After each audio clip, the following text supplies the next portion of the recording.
Tungkulin at kahalagahan ng sektor ng industriya sa paggawa ng manggagawa.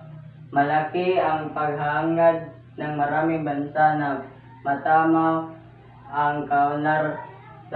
Karaniwang iniugay ang industrialization sa kaunlaran ng isang bansa. Mahalaga ang sektor ng industriya sa ating bansa sapagkat ang kaunlaran ay maaaring maganap kung magkakaroon ng transformasyon ang isang lipunan mula sa pagiging rural.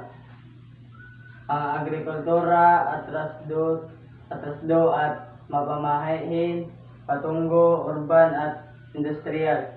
Ang ekonomiya sa kabuuan ay pinapahuluban ng tatlong mahalagang sektor na may kanyang-kanyang gampanin. Sa ekonomiya, ang primaryang sektor ay kumakatawan sa agrikultura na mahalaga ang pagkikipag-ugnayan sa sekundaryang sektor na walang iba kundi ang industriya. Ang ugnayan ng dalawang naunang sektor ay di maisa sa katuparan kung wala ang ikatlong sektor na kinabibilangan ng serbisyo tulad ng transportasyon at komunikasyon. Mahalaga din ito dahil maraming trabaho ang maaaring mabigay sa mga tao at isa pa ay natutulungan nito ang mga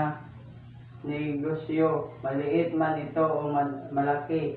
Ang tungkulin nito sa paggawa ang manggagawa ay nakakapagpataas ito sa antas at ng pamabansang kita at nakapag-ambag sa kaunlaran ng bansa. Ang mga tao ay natutong magtrabaho, lumilikha at tumuklas ng mga bagong bagay na maaaring magamit sa kinaharap. Marami ding benepisyo ang maaaring makuha ng ating bansa. Mas bubuti ang katanungan ekonomiya ng mga manggagawa dahil sa mas mataas na pasahod. Mas magiging makapagbayan ang mga mamayan, makapagluluwas na rin ang bansa ng mga produktong dati ay inaangkat lamang ito. Mapagbubuti ito ang antas ng teknolohiya at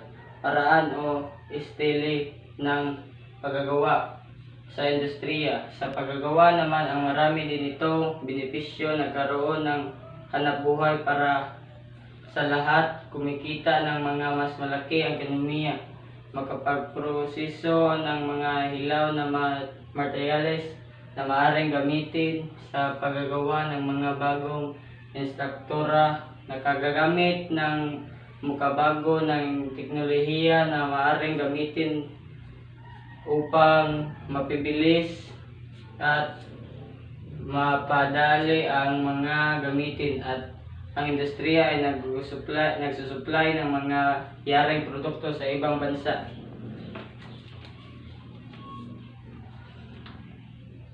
Kalagayan ng industriya. Gumagawa ng sektor ng industriya ay siyang lumilikha ng produkto at serbisyo na kailangan hindi lang ng pamahalaan pati na rin ng mamayan. Sa paglikha ng produkto at serbisyo ay lumilikha rin sila ng trabaho at dahil dito ay mas mapapaunlad ang ekonomiya.